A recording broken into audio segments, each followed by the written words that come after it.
Here's how to fix software installation failures quickly. Step 1. Restart Windows in safe mode. Press Windows plus I to open Settings, then go to System, Recovery, Advanced Startup, Restart Now.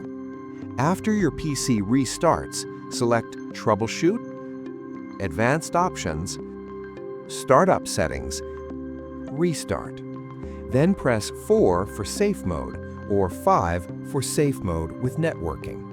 Safe Mode loads only essential drivers and services, which can prevent software conflicts during installation. Step 2. Run System File Scanner or SFC scan. Press Windows plus S, type CMD, right-click Command Prompt, and select Run as Administrator.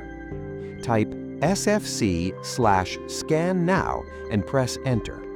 Windows will scan and repair corrupted system files that may be causing installation errors. Wait for the scan to complete. It may take several minutes.